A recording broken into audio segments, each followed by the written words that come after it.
Okay, so you all know that we have started our unit number 2. Unit number 2 is headed with the name consideration. We discussed consideration means something in a written. This word consideration had the Latin term also, which is quid pro quo, which also means something in written. Consideration का simple साधा meaning है अगर मैं आपके लिए कुछ कर रही हूँ तो एक कॉन्ट्रैक्चुअल ऑब्लिगेशन क्रिएट करने के लिए आप मुझे कुछ रिटर्न में दे, ये बहुत इंपॉर्टेंट है. एग्रीमेंट विदाउट कंसिडरेशन वॉइड हो जाता है.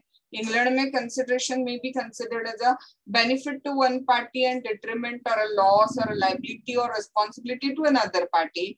Consideration in England may be considered as a loss to both party, but according to English law, consideration can never be a benefit to the both parties. Then we discussed that the term consideration has defined in the Indian Contract Act, section 2D, and accordingly, consideration must move at the desire of the promisor only. It may come from promisee or any another person. Then consideration may be past consideration done, present consideration does, or promises to do future consideration. Okay, now we are going to start the actual discussion from your module itself about this particular concept of the consideration. In all 3 questions we are going to see in the chapter of the consideration. You all know that agreement without consideration is considered as a void, discussed with its exceptions. Then define consideration and state the essentials of a valid consideration. And then privity of contract rule, that means stranger to contract cannot sue, discuss with its exceptions.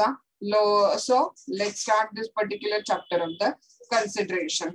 You can see, as I already told you, that this chapter of the consideration we are going to see. In all, it is divided into the 4 parts. Number 1 part, meaning and definition of the consideration. Number 2 part, we are going to see the legal rules regarding the valid consideration. Number 3 point we are going to discuss is the no consideration, no contract. That means मैंने आपको बताया कि अगर contract में consideration ही नहीं होगा तो contract valid contract नहीं होगा. This rule and its exceptions हम discuss करेंगे. And lastly we will deal with the privity of contract rule. That is agreement without consideration is considered as a void. Discuss this rule with exceptions. Let's start. देखो, consideration is an essential element of the valid contract, without which no single promise will be enforceable. Consideration क्या बोलो एक important element है valid contract create करने के लिए. उसके बिना कोई contract हो ही नहीं सकता. वो enforce नहीं हो सकता without consideration किया गया contract. क्योंकि मैंने आपको बोला है कि in general मैंने बोला कि हाँ मैं आपको पढ़ा दूंगी, but कोई फीस वाला डिस्कशन नहीं हुआ है तो मैं आपको ना पढ़ाऊं तो आप कोर्ट में जा सकते हो क्या? कितनी बार हमें कोई चीज, मेरे पास 4 कीबोर्ड है, मैंने आपको बोला कि हाँ एक कीबोर्ड मैं आपको दे दूंगी, और अब मेरा मूड चेंज हो गया और मैंने आपको देने से मना कर दिया, तो क्या आप मेरे अगेंस्ट कोर्ट में जा सकते हो क्या? नहीं. Agreement without consideration is not enforceable in the court of law, right? So it is a term used in the sense of a quid pro quo. Consideration मतलब quid pro quo मतलब भी something in a return. Okay, having a double aspect to the benefit to the promisor and detriment to the promisee. It has really understood in the sense of some detriment as envisaged by English law.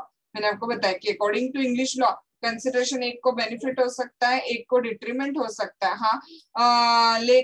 दोनों को डिट्रीमेंट हो सकता है लेकिन दोनों को benefit नहीं हो सकता. In this unit we shall try to understand the concept of consideration and also the legal requirement of regarding consideration. Okay, तो हमें इन और टोटल 3 क्वेश्चन डिस्कस करने हैं जो आपको इस चार्ट में भी दिखते हैं. नंबर 1 तो मैंने आपको ऑलरेडी बताया है कि मीनिंग एंड डेफिनेशन ये तो एक अलग पार्ट हो गया, और टोटल तीनों को कॉमन ये पॉइंट है मीनिंग एंड डेफिनेशन. और फिर 3 क्वेश्चन है कि legal rules regarding the valid consideration, rule no consideration no contract, और doctrine of the privity of contract with its exceptions. What is consideration is the very first point we are going to see. Now, consideration is the price agreed to be paid by the promisee for the obligation of promisor. I'm going to teach you, and you are promised me to pay the fees. Okay, so I'm promising you to teach you. तो promisor के obligation के लिए जो price promisee दे रहा है वो price मतलब क्या बोलो consideration है. The word consideration was described in the popular English case law Currie versus Misa. या मिसा वर्सेस क्यूरी के केस में मैंने आपको ऑलरेडी बताया कि यहाँ पे वो इस एंगल से आएगी डेफिनेशन कि एक को बेनिफिट और दूसरे को डिट्रीमेंट है। हाँ, बस बेनिफिट के ना अलग अलग सिनोनिमस नेम्स लिए और डिट्रीमेंट के अलग अलग सिनोनिमस नेम्स लिए डेफिनेशन में। हाँ, क्यों मिस्सा वर्सेस क्यूरी के डेफिनेशन में अ valuable consideration in the sense of a law may consist either of valuable consideration in the sense of a law may consist either some right, interest, profit or benefit to one party। हाँ, एक party को consideration generally promisor को हाँ positive side है, benefit होगा या कोई interest होगा या कोई प्रॉफिट होगा। हाँ, जैसे कि मुझे आप फीस दोगे, okay, that is my right और माय इंटरेस्ट और माय प्रॉफिट और माय बेनिफिट। हाँ, और फॉरबियरेंस या detriment or loss or responsibility given, suffered or undertaken by the another party, that is promise। हाँ, फिर आप प्रॉमिस कर रहे हो ना कि हाँ आप मुझे क्या कर दोगे, वहां पे पेमेंट कर दोगे। हाँ, सो इंग्लिश लॉ के हिसाब से मिस्सा वर्सेस क्यूरी के केस के हिसाब से कंसिडरेशन में बी अ वैल्यूएबल हाँ consideration in the sense of a law may consist of some right, interest or profit or a benefit to one party, and it may be a forbearance or detriment or a loss or a responsibility given, suffered or undertaken by the other party, that is promise। हाँ, that is क्या consider किया जाता है, consideration। But हमें paper के लिए most probably कौन सी definition याद रखनी, हमारी इंडियन डेफिनेशन जो इंडियन कॉन्ट्रैक्ट एक्ट के अंदर सेक्शन 2D में दी गई है। ओके, मैंने आपको बताया था कि ये डेफिनेशन कंपैरेटिवली थोड़ी सी हार्ड है अंडरस्टैंड करने के लिए, लेकिन हमें इसको 3 हिस्सों में बेसिकली डिवाइड करना है। हाँ, at the desire of a promisor, आते टाइम कंसिडरेशन किसी से भी आ सकता है, दैट इज प्रोमिसी और any another person. And then फिर तीसरा हिस्सा कंसिडरेशन पास्ट हो सकता है, डन, प्रेजेंट हो सकता है, डज, और प्रोमिसेस टू डू मतलब फ्यूचर हो सकता है। हाँ, इन 3 पार्ट को हमें क्या करना है, बेसिकली डेफिनेशन में याद रखना है। Okay, let's check out. हाँ, when at the desire of the promisor, promisor के कहने से।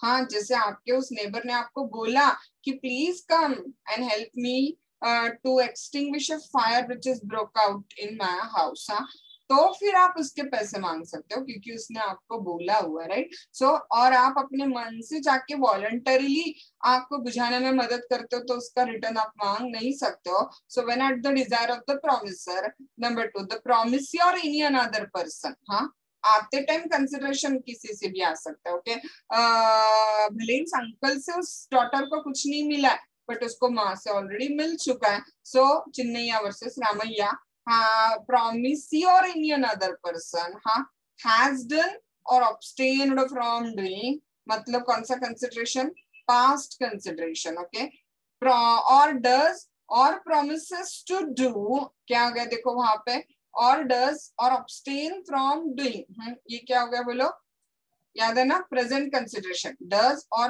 from abstain from doing मतलब present consideration, promises to do और abstain from doing मतलब कौन सा कंसिडरेशन हो गया बोलो, फ्यूचर कंसिडरेशन। हाँ, समथिंग सच एक्ट, ऑब्स्टिनेंस और promise is called as a consideration. हाँ, वापस एक बार देखो, कंसिडरेशन मूव होते टाइम किससे होना चाहिए, प्रोमिसर से।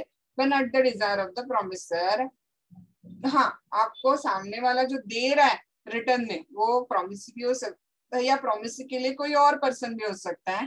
प्रोमिसी और एनी अनदर पर्सन हाँ has done or abstained from doing, past consideration, does or abstain from doing, present consideration, promises to do or abstain from doing, future consideration. Such act, abstinence or a promise is called as a consideration for the promise। हाँ, और ये ध्यान में आया क्यों बोला done और abstained from doing, मतलब याद है ना मैंने आपको बताया था कि कंसिडरेशन किसी चीज को करने के लिए भी हो सकता है डन, और abstained from किसी चीज को ना करने के लिए भी हो सकता है। हाँ, does और abstains from doing, does करने के लिए, abstains from doing ना करने के लिए। हाँ, promises to do और abstain from doing करने के लिए ना करने के लिए। तो वो implied आपको वो लेना ही है, abstain वर्ड आपको कवर करना ही है जब आप does करते हो। हाँ, so when at the desire of the promiser, promisee or any another person has done or abstained from doing, हाँ, does or abstains from doing, promises to do or abstain from doing, such act, abstinence or a forbearance is considered, or a such act, abstinence or a promise is considered as a consideration for that promise. आई के देखो definition ध्यान में सबको एक बार read करो, कुछ doubt है क्या सोचो।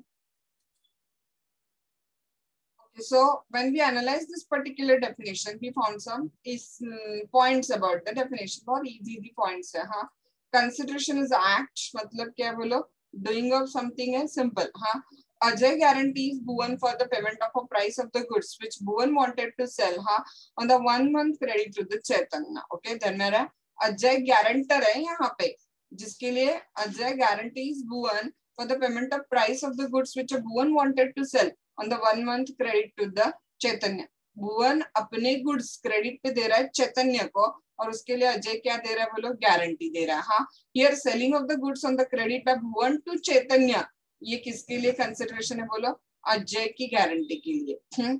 एग्जांपल नंबर 2 देखो, a colleague promises, sorry, a college promises students who will score above 95% for the job in a MNC. Consideration need not be a monetary. Okay, हाँ, ये एक इंपॉर्टेंट पॉइंट है जो आपको याद रखना है कि जरूरी नहीं कि हमेशा कंसिडरेशन पैसा ही होगा, याद रखो। हाँ, कोई प्रॉमिस भी कंसिडरेशन हो सकता है, हाँ, या कोई और पर्टिकुलर चीज भी कंसिडरेशन हो सकती है। वहां पे समथिंग इन अ रिटर्न है ना, लॉ कहीं पे बोलता है क्या कि वो something in a return money ही होना चाहिए, नहीं। हाँ, so college promises to the students who will score 95% for the job in the MNC. Now consideration need not be a monetary, right? So here the promise for the recruitment of the candidate will be considered as a consideration for the act of the student scoring above 95%. Okay, so students जो 95% के ऊपर mark achieve करेंगे उनको MNC में job मिलेगा। तो MNC में job, ये क्या बोलो यहाँ पे कंसिडरेशन है, राइट। सो कंसिडरेशन कोई एक्ट हो सकता है, या कंसिडरेशन किसी चीज को ना करने के लिए भी हो सकता है, राइट। सो कंसिडरेशन में भी an abstinence, that is abstain from doing, किसी चीज को ना करना। अभिषेक प्रॉमिसेस भारती, अभिषेक क्या कर रहा है बोलो, यहाँ पे भारती को प्रॉमिस कर रहा है। क्या प्रॉमिस कर रहा है अभिषेक भारती को, देखो, Abhishek promises Bharati not to file the suit against if she, मतलब भारती वुड पे अभिषेक ₹1 लाख। हाँ, मेरे 1 लाख रुपए वापस देते हो तो मैं आपके अगेंस्ट सूट नहीं फाइल करूंगी। हियर सूट ना फाइल करना ये कंसिडरेशन है, right. Abstinence on the part of the Abhishek would constitute the consideration against the Bharati's payment of ₹1 lakh in favor of अभिषेक। अगर भारती अभिषेक को लाख रुपए दे देती है तो अभिषेक सूट फाइल नहीं करेगा, राइट। सो नहीं करेगा, abstain from doing है वहां पे। हाँ, now ABC has a shop of electric item, XYZ wishes to open another electric shop next to the shop। हाँ, now ABC offer 2 lakh rupees to the XYZ for shifting the same away from 1 kilometer of the ABC shop। हाँ, ABC का एक electric shop है, XYZ exact उसके neighbouring area में shop open करना चाहता है, और ABC उसको ऑफर करता है कि मेरे नेबरिंग एरिया में ना करते हुए अराउंड यहाँ से 1 किलोमीटर एरिया में कहीं पे भी आप क्या करो, अपना शॉप डाल दो, मैं आपको 2 लाख रुपए दे दूंगा। हाँ, अब शॉप उस एरिया में ना डालना ये कंसिडरेशन है, right. So here the consideration is given for abstaining XYZ from opening shop in his nearby area। Okay, so consideration may be an act, consideration may be abstinence। now consideration must come at the desire of promiser। मैंने आपको बोला है आप voluntarily कोई चीज करते हो तो उसके लिए आप रिटर्न नहीं मांग सकते हो। हाँ, आते टाइम कंसिडरेशन प्रॉमिस या एनी अनदर पर्सन से आ सकता है। Chinnaya versus Ramayya, consideration may move from the promisee or any another person, and already I've told you consideration may be a past, present or a future। thus from above it can be concluded कि consideration is equal to क्या हो सकता है बोला, promise या कोई act करते हो आप और सामने वाली पार्टी कुछ और करने के लिए प्रॉमिस करती है। प्रॉमिस और performance that is exchange with each other। हाँ, फॉर्म ऑफ अ कंसिडरेशन क्या हो सकता है बोला, consideration may be in the form of a benefit, profit to one party, or it may be a detriment, loss or a forbearance to the other party। Okay, so यहाँ पे हमने एक छोटा सा पार्ट जो कॉमन होगा, बाकी सारे पॉइंट्स लो फिनिश कर दिया। We just gone through the definition of the consideration, उसका एनालिसिस हमने क्या किया वहाँ पे। हमारे नेक्स्ट सेशन में हम क्या डिस्कस करेंगे बोलो, लीगल रूल्स रिगार्डिंग कंसिडरेशन हम लोग क्या करेंगे हमारे नेक्स्ट सेशन में डिस्कस करेंगे।